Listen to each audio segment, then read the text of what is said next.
பிரியமானவர்களே, மறுபடியும் இந்த நாளில் அனைவருக்கும் கிறிஸ்து யூடியூப் சேனல் வழியாய் உங்களை சந்திக்கிறதுல மிகுந்த மகிழ்ச்சி. இந்த நாளுடைய நம்முடைய சிந்தனையுடைய தலைப்பு எல்லாம் சரியாகும். Everything will be fine. கவலைப்படாதிருங்கள் என்று சொல்லி ஆண்டவர் இயேசு இந்த உலகத்தில் இருந்த பொழுது நம்முடைய சீடர்களிடத்திலும் பார்த்த ஜனங்களிடத்திலும் அடிக்கடி அவர் சொல்லி கொண்டே இருந்தார். மலை பிரசங்கத்தில் மத்தேயு 6வது அதிகாரம் 34வது வசனத்தில், ஆகையால் நாளைக்காக கவலைப்படாதிருங்கள், நாளைய தினம் தன்னுடையவர்களுக்காக கவலைப்படும், அந்தந்த நாளுக்கு அதினதின் பாடு போதும் என்று சொல்லி சீடர்களிடத்தில் ஒரு அரிய சத்தியத்தை அவர் அங்கு சொன்னதை நாம் பார்க்கிறோம். ஒரு உண்மை நடந்த சம்பவத்தின் மூலமாய் இதை உங்களுக்கு நான் விளக்க முற்படுகிறேன்.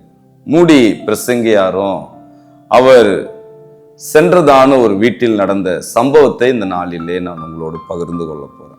லண்டன் மாநகரில் ஒரு பெரிய படைமுயற்சி கூட்டம் நடைபெற்று கொண்டிருந்தது. டிஎல் மூடி அவர்கள் வார்த்தையை பிரசங்கித்து கொண்டிருந்தார். இரவு கூட்டம் முடிந்த உடனே அவருக்கு உணவு கொடுக்கும்படியாக ஒரு சகோதரி அன்போடு கூட தன்னுடைய இல்லத்திற்கு அவரை அழைத்து சென்றார்கள். அவருக்கு உணவு பரிமாறப்பட்டது. அவர் சாப்பிட்டு கொண்டிருக்கும் போதே அந்த சகோதரி தன் உள்ளத்தில் இருந்ததான பலவிதமான கவலைகளை அவர்கள் கொட்டி தீர்த்தார்கள். தன் கணவரை பற்றி, தன் பிள்ளைகளை பற்றி, தங்கள் வருமானத்தை பற்றி, தங்களுடைய பிள்ளைகளின் எதிர்காலங்களை பற்றி, தன்னை சுற்றி இருக்கிற ஜனங்களால் தனக்கு வருகிற பிரச்சனைகளை குறித்து அதிகமாய் அவர்கள் கவலைகளை டிஎல் மூடியின் இடத்துல அவர்கள் சொல்லி கொண்டிருந்தார்கள். டிஎல் மூடி அமைதியாக இதை கேட்டுக்கொண்டிருந்தார். கடைசியில் அவர் ஒரு ஓமானத்தின் மூலமாய், உதாரணத்தின் மூலமாக அந்த சகோதரியோடு கூட அவர் பேச ஆரம்பித்தார். சுவரில் அந்த வீட்டில் மாட்டிருந்த ஒரு கடிகாரத்தை காட்டி, அதில் இருக்கிற அந்த நடுவில் நீங்கள் பார்த்துருப்பீங்க, ஒரு பெண்டுலம்னு சொல்லுவாங்க, அது இந்த பக்கமும் அந்த பக்கமும் ஆடிக்கொண்டிருக்கும்.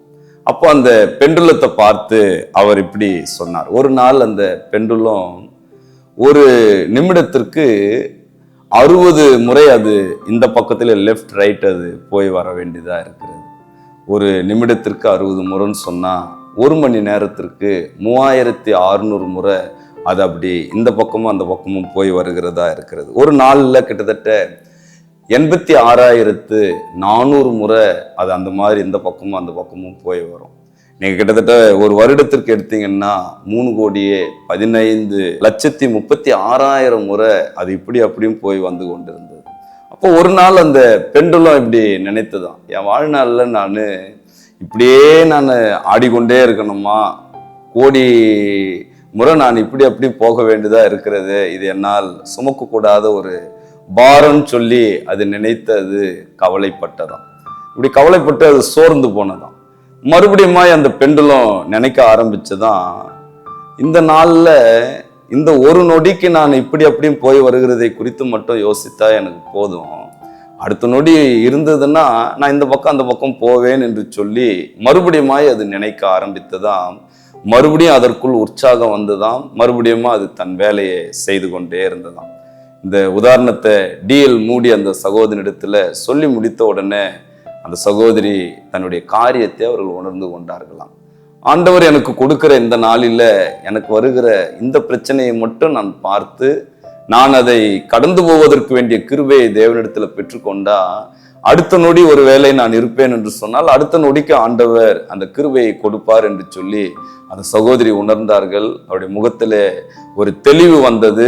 அவர்களுடைய முகத்திலே ஒரு புன்சிரிப்பை டிஎல் மூடி பார்த்தார்கள். ஒருவேளை நம்முடைய வாழ்க்கையிலும் கூட நாம் என்றைக்கோ நடைபெறுகிற காரியங்களை குறித்து இன்றைக்கு உட்கார்ந்து அதை குறித்து நாம் கவலைப்பட்டு கொண்டிருக்கிறவர்களா இருப்போம். அதனாலதான் ஒரு பாடல் இவ்விதமா இருக்கிறது, ஒரு அடி தூரம் காட்டும், நான் அடுத்த ஒரு அடிக்கு பிறகு அடுத்த அடி எனக்கு காட்டும் என்று சொல்லி அந்த பக்தன் இவ்விதமாய் அந்த பாடலை எழுதுகிறார்.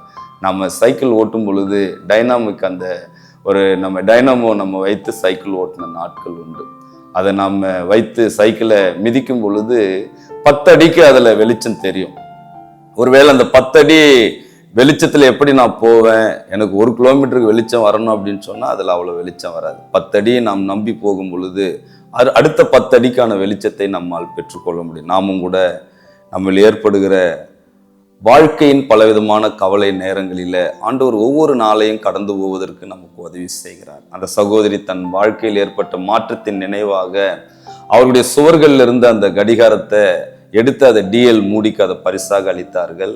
டிஎல் மூடி தன் வாழ்நாள் வரைக்கும் தன் வீட்டில் அந்த கடிகாரம் இருந்ததாக சரித்திர வல்லுநர்கள் அதை சொல்லுகிறார்கள். லூக்கா 10வது அதிகாரம் 41-42 மார்த்தாலோ பற்பல காரியங்களை குறித்து கவலைப்பட்டு கலங்குகிறாள் என்று சொல்லி அங்கு இயேசு சொல்லுகிறதை நாம் பார்க்கிறோம். ஆனால் மரியாள் தன்னை விட்டு எடுபடாத நல்ல பங்கை தெரிந்து கொண்டு தேவனுடைய பாதத்தில் அமர்ந்தார்கள் என்று சொல்லி நாங்கள் பார்க்கிறோம். பிலிப்பியர் 4:6-7 சொல்றார், நீங்கள் ஒன்றுக்கும் கவலைப்படாமல் எல்லாவற்றையும் ஸ்தோத்திரத்தோடு கூடிய ஜெபத்தினாலும் வேண்டுதலினாலும் தேவனுக்கு தெரியப்படுத்துங்கள், அப்பொழுது எல்லா புத்திக்கும் மேலான தேவ சமாதானம் உடைய சிந்தையை இருதயங்களையும் காக்கும் என்று சொல்லுகிறார். இந்த நாள் சிந்தனைக்கு நாளைக்காக நாம் கவலைப்படுகிற ஒவ்வொருவரும் இன்றைய சந்தோஷத்தை நாம் இழக்கிறவர்களாய் இருக்கும். அதனால் எல்லாம் சரியாகும், எவ்ரிதிங் வில் ஃபைன் என்று சொல்லி நாம் தேவனுடைய கரத்திலே ஒப்படைப்போம். கர்த்தர் நம்மை ஆசீர்வதிப்பாராக. God plus.